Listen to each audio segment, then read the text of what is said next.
उतना मांग ले जितनी तुझे जरूरत है, और बाकी भगवान पर छोड़। उसने क्या पता नहीं मेरे बच्चे को क्या आगे आवश्यकता है। आगे तैयार खड़ा पाओगा, आपके आपसे पहले खड़ा मिलेगा। इसको किस चीज की आवश्यकता है? पति भरता जमी पर जो जो धर पाओ, समर्थ झाड़ू देत है ना काटा लग जाए। तो आप उसके हो गए, तो फिर आपके जीवन रूपी सफर में झाड़ू लेकर कहते मैं उसका दास हूं। दास किसे कहते हैं? गुलाम को।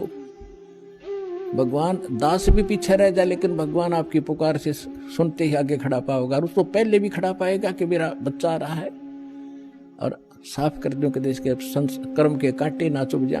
तो इतना आपने इस मालिक में समर्पित होना पड़ेगा पतिव्रता की तरह, तब वह लाभ हो। तो कहने का भाव यह है कि त्रिकुटी पर जब आप पहुंचोगे तो वहां इस दास के रूप में परमात्मा मिलेंगे, और जैसा व्यवहार विचार आपका यहां है और जो डिमांड आप यहां लेकर मर रहे हो, तो वहां जाके फिर नहीं मांगोगे कोठी चाहिए जी, कार बन जाए, तो परमात्मा कहें जाते नीचे तू कार कोठी ले, वापस भेज देंगे। तो ये भी आपने आपकी इच्छा यहां से इसलिए हटाई जाती है कि केवल ये मांगो, साई इतना दीजियो जा मैं कुटुंब समावे, हम भी भूखे न रहे अतिथि न भूखो जावे। बता फिर क्या रहे, क्या मांगने? कुटुंब समान का अर्थ है परिवार की रिक्वायरमेंट ऑफ द फैमिली। अब रिक्वायरमेंट अगर आपने कोई मोटरसाइकिल की आवश्यकता है तो वो भी देगा भगवान, अवश्य देगा। अगर आपको कार की आवश्यकता तो कार भी देगा, ये गारंटीड समझ लेना। अब जिसने जाना है खेत में और वापस आना, बताओ वो क्या करेगा हेलीकॉप्टर का? वो तो मतलब की बकवाद कर रहा है। तो इस तरह की और फिर कहने अभाव ये मान ले कार मिल गई, जब के कौन सा तो देवता बन गया, निर्धन भक्ति कर रहा है, मजदूर भक्ति कर रहा है। भक्ति भगवान को प्यारी है, भगत भगवान को प्यारा है, तो भक्ति करनी पड़ेगी। किसी ने सुविधा है ऐसे जाने में तो वो कोई दिक्कत नहीं, वो ले लो, वो दे देगा। लेकिन एक मजदूर ने कहा मैंने कार चाहिए, तो कार ने शर्मा मारा, कसी ठाके जाके वहां खड्डा खोदना, कार ने क्या करेगा? हाँ, भक्ति दोनों ही करोगे, दोनों ही मुक्त होंगे। एक भक्ति दोनों ही सफल होगे, वो कार में घूमने भी सफल होगा और मजदूर भी को भी वही पद मिलेगा जो उस कार में बैठे हुए को मिलेगा। तो हमने तो वो चाहना है, यहाँ की वस्तु चाहिए नहीं आपको। तो इस प्रकार जब इस तरह की भावना आपकी हट जाएगी तो वहां त्रिकुटी पे एग्जाम होगा आपका। जैसा व्यवहार जैसा विचार आपका यहाँ इस दास के प्रति है, भगवान देखता रहता है। कहते मौला बैठा मोरचे और देखे जन की भेड़, दवा 10 कोट जम किंकर तहां एक नाम की खेड़। अब जैसे यहाँ आपको तरीके बताए जाते हैं, उदाहरण और एग्जाम्पल दे देकर, कथा सुना के, कि परमात्मा जब तपस्या पर आए काल के इस लोक में, तो धर्मदास जी को परमात्मा बता रहे हैं कि जब मैंने उस काल को ये कहा, परमेश्वर कबीर जी बता रहे हैं कि जब मैंने उस काल को ये कहा कि मैं नीचे जाऊंगा और सब जीवों को बताऊंगा तो भगवान नहीं है, और सब गलत मंत्र जाप कर रहे हैं, उनको यथार्थ ज्ञान दूंगा, यथार्थ मंत्र दूंगा और सब जीवों को पार करके सतलोक ले जाऊंगा। तूने बहुत दुखी कर दिया इनको, भगवान की आत्माओं को। तब वो काल इतना ताकतवर है कि मेरे ऊपर झपट्टा मारा मारने के लिए, तो मैंने सतनाम का जाप शुरू कर दिया, और जो ही मैंने सिमरण किया श्वास से, ऐसे गिर गया जैसे पक्षी की पांख कट जाती है। तो कहने का भाव ये है कि जब आप पर कोई आपत्ति आती है, प्रथम मंत्र मिला है तो उसका सिमरण कर दिए शुरू, और सेकंड मिला है सतनाम तो सतनाम का सिमरण शुरू कर दीजिए। सारनाम मिला है तो वो तो कहना है क्या है, वो सिमरण कर दिए। तो तीनों ही एक जैसा प्रोटेक्शन करेंगे यहाँ की आपदाओं में। तो यहाँ परमात्मा हमें बताना चाह रहे हैं, तो यहाँ हमें बताना चाह रहे हैं कि जब कोई भी आपत्ति आवे तो अपने श्वास का सिमरण आपने शुरू कर देना चाहिए। और उस श्वास उसके अंदर जैसे मौला बैठा मोरचे और देखे जन की भेड़, भेड़ माने भिड़ंत, यानी किस तरीके से ये लड़ता है। जैसे एक सैनिक है और उसके पास बंदूक है, गन है, अब वो गन न छोड़ के और पत्थर ठाको मारने चल रहे तो किसा क्या कल है उसके अंदर?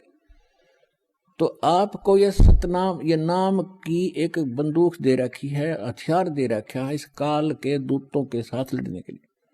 अब जब आपके ऊपर आपत्ति आती है, यम के दूत आते हैं, चाहे परमात्मा ने लिखा, गरीबदास जी ने लिखा है कि वो परमात्मा आपकी हर गतिविधि देखता भक्त की, और आपको ये भी देखता है कि वो किस तरह से उनसे निपटेगा काल के दूतों से। कहते 12 करोड़ यम के दूत, 4 दूतों की तो बात ही छोड़ो जो तुम्हें लेने आते हैं।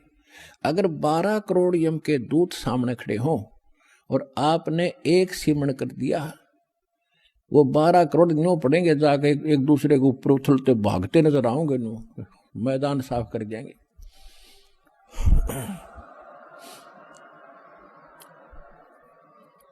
अब कहते हैं मोला बैठा मोर्चे, मोला माने वो परमात्मा अपने स्थान पर देखा, और आप बैठे, मोला बैठा मोर्चे देखे दन की भेड़।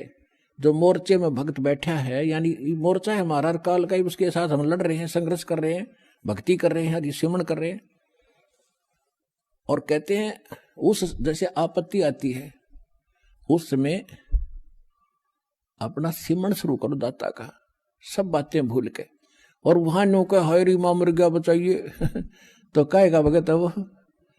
तो परमात्मा ये देखता है कि वहां आप कैसे, कौन सा फार्मूला अपनाओगे, तो वो तरीके आपको यहां बताए जाते हैं।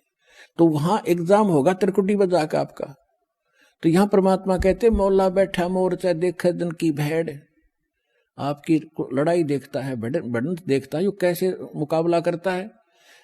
बंदूक धर के पत्थर ठाता है या बंदूक दिखावा है, तो फिर आधा फर्क पड़ जाए, बंदूक दिखाते हैं तो सिमरण स्वरूप नाम के सिमरण से संकट टलेंगे। और कहते हैं 12 कोट जम किंकर जहां 12 दूत यम के दूत सारे के सारे आपके सामने आ जाओ, और एक नाम की खैड़, खैड़ माने टक्कर नुमारा, सब गिरता चल तगड़ा आदमी होता है। तो ऐसे वो मंत्र की इतनी जबरदस्त शक्ति है, क्योंकि ये ज्ञान जो बोला गया था सिंपल और अनएजुकेटेड व्यक्ति थे, उनको सिंपल लैंग्वेज में समझाना था।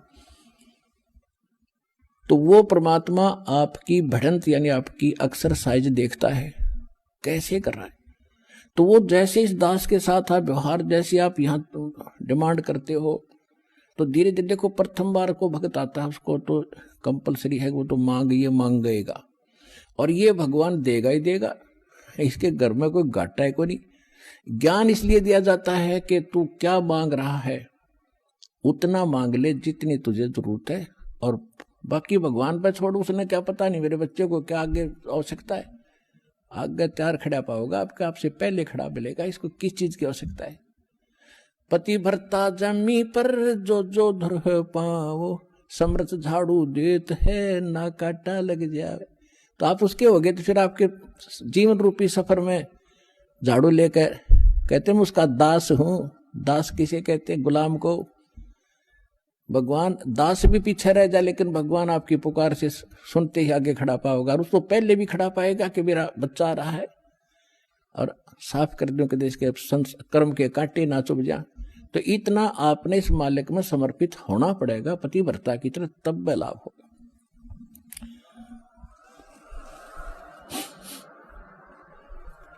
जब आप त्रिकुटी पर पहुंचोगे, अब जैसा भाव आपका यहां है, जैसे सोपन में भी फिर ऐसा ही करते हैं, जैसा आप अपने जागृत जीवन में कर रहे हो दिन में, ऐसा ही आपका फिर स्वप्न होगा। इस स्वप्न दिन में कोई केले बेचे रेडी लगा के बाजार में, वो करता ले 10 के 20, 10 के 20, 10 के 20, 8 के 20, 8 के 20, ऐसा नहीं मिलेगा। तो सपने में फिर वो नहीं बोलेगा ले लो 10 के 20, 10 के 20। तो अब जैसा रिहर्सल आप यहाँ कर रहे हो, जब आपकी मृत्यु होगी आपको स्वप्न होगा, और उस स्वप्न में आप जो यहाँ कर रहे हो वहां बोलोगे जाके भगवान के दरबार में, भगवान के सामने। तो इसलिए पहले देखो, ये तो मालिक है, आपको टाइम देगा पूरा, आपकी उम्र बढ़ाओगा जब भक्ति नीत रखोगे तो, और तब तक आपकी यहाँ की संसारिक सुविधा भी सारी सेट कर देगा, क्योंकि उसको मालूम है ये जीव है, और कितना ज्ञान सुना ले जब तक। अब सीधी सी बात है, जब तक पैर में काटा है, इतना कितनी सलाह दे ले जूता पहन ले, जूता पहन ले, कतई नहीं पहन सकता, वो तो काटा काट निकालना ही पड़ेगा जब जूता पहना है। तो ये दास आपसे भक्ति करावेगा, तो आपके ये कर्म के काटे ये दुख जरूर दूर करेगा, ये गारंटी समझे।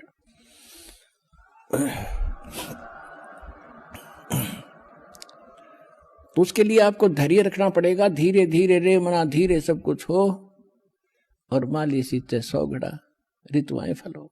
फिर गुरु मानुष कर जानते, गुरु बिन माल, गुरु मानुष कर जानते ते नर कहीं है अंध, ओहे दुखी संसार में फिर आगे काल के फंद।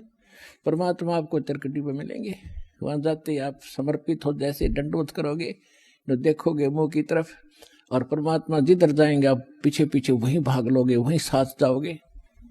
तो वहां आपको धर्मराज के दरबार में ले जाया जाएगा। गेल जाएंगे दत्ता साथ में इस दास के रूप में। भाई कर ले गुरु वकील मुकदमा भारी है।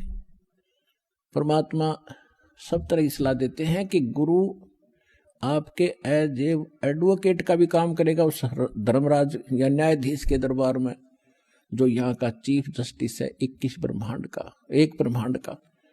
तो वहां साथ जाएंगे दास के रूप में परमात्मा, और उनको कहेंगे कि सर निकालो गीता अध्याय नंबर 18 के श्लोक नंबर 66 को। ये विधान है भगवान का, सर्वधर्मान परित्यज माम एकम शरणम व्रज अहम तवा सर्व पापे भयमुक्षामि मा शुच।